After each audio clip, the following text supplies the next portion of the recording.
out, drives off the track. Pounds goes to the back. Well, Pounds at first went straight back up to the front. And then all of a sudden they started coming back around, and then he did it again. Right. He says, okay, you're going to the back. So Pounds goes to the back. Now, here's where things get real weird, okay? That puts the outlaw Ricky Childress in the 16 on the point. Mm-hmm. Big benefactor of the situation. Gets to the point. They get the green. He drives to a win. That being said, the second and third place cars, Robbie Sawyer, and running third was Mark Carroll. Okay? Out of turn 4, Carroll tries to get Sawyer, gets close to him at the stripe. 1, 2, 3. Childress, Sawyer, Carroll. We come out of the tower. We go down the stands across the track to do interviews. Now everybody remember this. In the pit meeting, it is said if you are in the top 3, you have to come.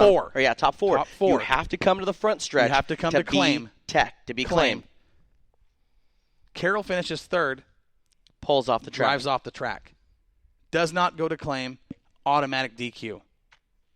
So he had a third place finish that ends up on night number 2, dead last as a DQ. Now, my question stuff, too, because knowing Mark, we know that he's not a cheater, for one. Absolutely. Right? We know that he's a hardcore racer, has a passion for the sport. I honestly think he totally forgot.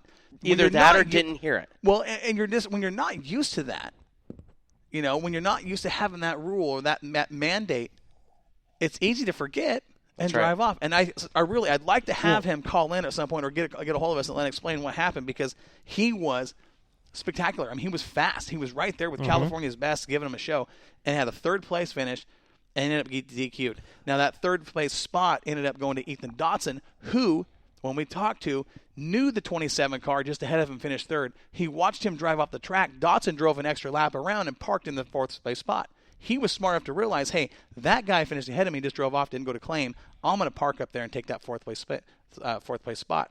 And he did. We were thoroughly confused by that rule. When we got down there, we're like, where'd Carroll go? What happened? Well, after the fact, when we were doing the post-race show with Scott, we were clarified on that rule. It was interesting. Well, that's the thing, too, is, up here in the Northwest, we don't have that. And the other thing, too, is Mark, if I remember correctly, in that red 27 Phillips GRT, is running a 604 crate, non-claim situation on the motor. Well, down there, you have to pull the claim. You pull up in claim, you park the car, and that's the rule. And if you don't, everywhere up here, you get done with your race, you go off the track, you scale. And that's why I'm saying, when you're not used to having that mandate, it's easy to get into your regular habit and drive off. And it totally sucks for Mark, because Mark was highly competitive. Absolutely. It's a bummer deal. Well, Mark's always competitive everywhere he goes. And he is. He truly is. Knowing Mark, it's just got to be an honest mistake. And I truly believe that, because, he didn't go out and cheat and finish third and say, I'm going to get caught, I'm driving off. That's not Mark Carroll. No, that's not Mark. So, Mark's stuff is always... It really sucked. Always within there's no gray area with Mark. It's black and white. Well, and there was a lot of people, even after night 1, where, Mark finished 7th, there was a lot of California people talking about that 27 car. That's a talented driver. Absolutely. And it doesn't matter if you're on a high bank short track or a big track like Willamette or Elma or anywhere else. Mark shows up, he's going to contend for the win. He's going to be one of the guys, one of the top 5 guys you have to beat if you're going to finish in the top spot. And that's the thing. When I've been crew chief for Matthew, we see Mark Carroll show up. I mean, we know Mark. We talk with him back and forth. You get on the track with him, he is a true competitor. Absolutely. That guy right there. Mm-hmm. If you can pass Mark Carroll, you're fast. You've done fast. Something. You've got something going on. Right. Well, when we did our post-race show, I even sat there and asked Sky, I said, hey, look, because we're new coming down here, is it possible that he just didn't hear it? Is it possible that he could have, without getting out of the car, he came back on the track? He says, I hate to be the bearer of bad news. He says, but as soon as you leave track surface, you're done. That's what he said.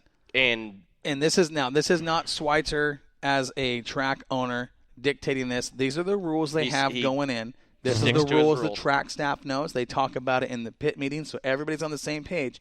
And he says that it was talked about. Unfortunately, He says, it sucks for Mark or any other driver that happens to, but our rules are our rules, and we have to stick to them. And, that right there is a good track owner, good track promoter. It absolutely sucks to be Mark Carroll in this situation, but at the same time, our rule set is our rule set. We're not going to play favorites. We're not going to bend the rules. Mm-hmm. It's black. It's white. You leave the clay, you're DQ'd. Well, when we were talking about him being a track promoter, track owner, all that stuff, that's a whole reason why he sits where he sits, right, and lets his staff do his. He doesn't get stressed out. The only thing he talks about is on the race receiver, and he'll let them know, okay, guys, green light is out. We're going green next time, and he'll tell everybody, C9, 174, 27, 2. He tells them the lineup. He makes sure, 2. You're in the 5th spot, need to be in the 4th. Switch spots with the 11X, and that's all he does. When he's there, he doesn't make any calls. He leaves that to his staff. This is the coolest part. I think this is the coolest thing I've ever heard a track promoter sit there and say. And I'm like, well, why do you sit up here and all that type of stuff? He sat there and he says, "This is my job." And I'm like, okay, I'm just kind of confused. And he says, "My job is to woo the fans, to make them come, not to sit there and dictate the people that I hired to do their job." He says any track promoter, any track owner, track promoter that sits down there and does other people's job that you pay them to do, you shouldn't be in the business. Yeah. Leave right now. I mean, he says that's why I'm so successful down here is because, one, he loves social media, loves it. He says, I guarantee, he says, this is how I run my track. He is truly, he hires a person to do this job. That person does that job. If that person makes a call, that's the call. And look at what he did with Budweiser Nationals. He brought not his normal mainstream announcers in, brought in Moxie Media Promotions, the whole crew from California and Oregon, brought him in to call the show for 2 classes. Mm-hmm. I mean, that right there, he's got it going on. He's got a good brain on his head. He does things a little different. He does. And it took me by surprise on some of the things that they do, but he has a very, when Corey was talking about, this is how they flow. It's boom, boom, boom, boom, boom, boom, boom. There's zero stopping. Mm-hmm. It's a show. It is a show. Get your money's worth as a race fan. Yeah, it is definitely a show. It really is, and that's what he'll tell you. Hey, we're here to put on a great show, and that staff, that track, those drivers. I mean, and it's something you have to experience next year. Let's talk about the late models. Okay, night number 1.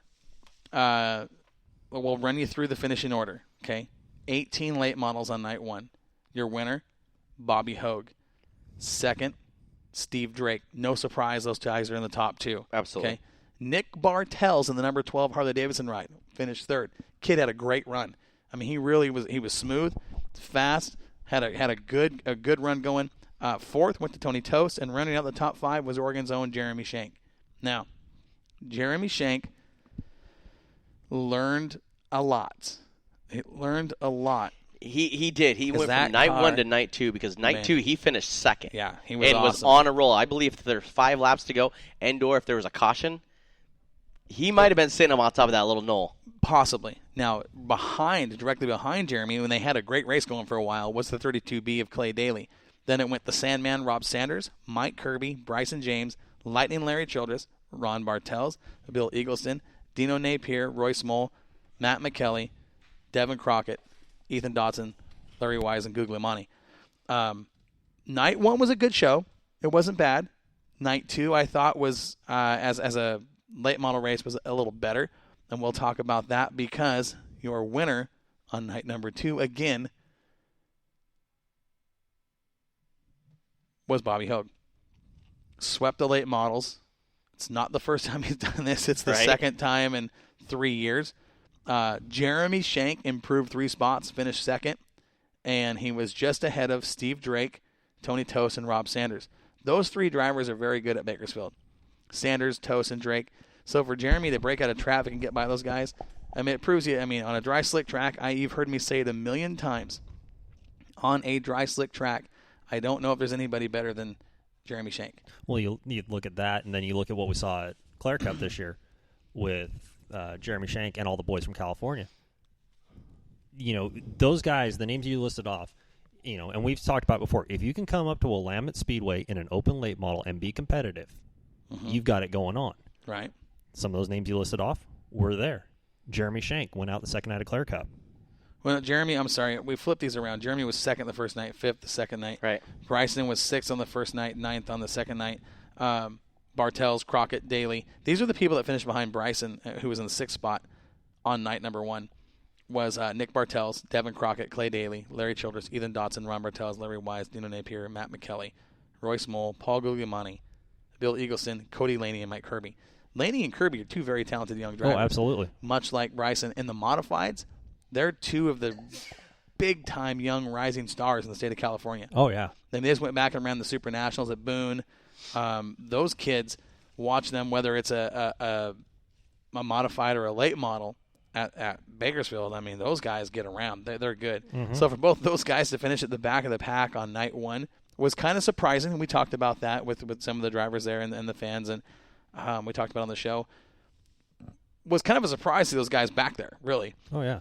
But no surprise to see the Oregon guys represent very well with Bryson and Jeremy. And Ferrando did well on night 2.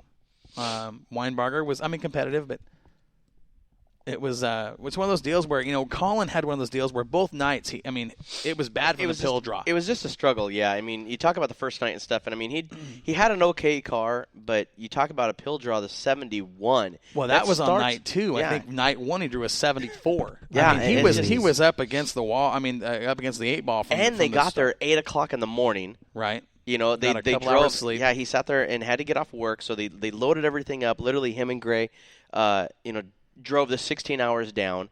They had a couple hours of sleep. He was sleep deprived. I don't want to sit there and blame it on that, but I'm going to give a lot to that. Well, sure, that's a fatigue, man. That's, Yeah. But Colin, we all know Colin is a wheelman. He's one of the guys and stuff. When he goes, that's the reason why he does some of these bigger races is just because he gets that experience and that talent from the other drivers. Absolutely. And he brings it back up here. That's why he is so good when he does come up here, is just because he finds out a lot of information. He talks to a lot of people, that don't run where we run, and that's the reason why I believe he is as fast as he is. Not only is he, a good talent, but he gets that chassis and he gets those shock packages and puts all that stuff together. So when he comes up here, he's that much more competitive. Yeah, Colin's experience that he gets when he travels California, Arizona, down south for the winter races. I've watched Colin bloom really in the modified, and it just the experience he comes back. From the off season, was it 2 seasons ago to season before last when he dominated Willamette Speedway. Right.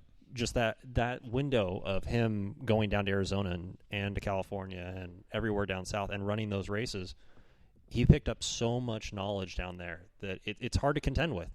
Not just knowledge as a driver and what to do in the cockpit, but setup. You're learning a lot in those type of events. And, Bakersfield, the Bud Nationals, I would almost consider it with the level. You might not have 150 cars there. Oh, yeah. But the level of competition is comparative to what you're talking about. The level in that region, you're drawing the best out of Arizona and California and Oregon. And you talk about the level of competition in California, especially in the IMC modifieds. Look at the guys that come up for Speed Week: Alex Sanford, right? Kellen Chadwick, right? Troy Folger, right? Those guys come up from California to run the Speed Week. Mm-hmm. And now I was actually surprised that Folger didn't run the Bud Nationals. We talked about it on the way. We expected to see the 49 car there, and it wasn't. So that was kind of a surprise. It is, and the other thing too that with Folger is, I've seen some things on Facebook. I haven't confirmed anything, but I'm not surprised he wasn't there. It kind of surprised us because I guess when you expect to see top drivers at the big shows and they're not there, it's just kind of like, we thought he'd be here, but Chaz Baca made it up from Arizona. We had another Arizona driver, a young lady in the 44K, Kelsey Foley. Actually spent some time. We spent some time with her dad at breakfast. And man, is John a cool dude or what? Okay, so listen to this. So didn't even know who this guy was. Ate breakfast and stuff with him. Thought he was the driver, right? And all of a sudden, he's talking about his daughter. And we're like, oh, okay, 19-year-old girl. She is IMCA Rookie She's of the Year IMCA Rookie of the Year for Arizona. Yeah. She's driven this car. It's a brand new Shaw chassis for this year. Highly, highly competitive. This girl, when you talk to her, she does not sound like a girly girl. She knows what she's doing. Like her dad said, he says, I ask her what she wants. She tells me what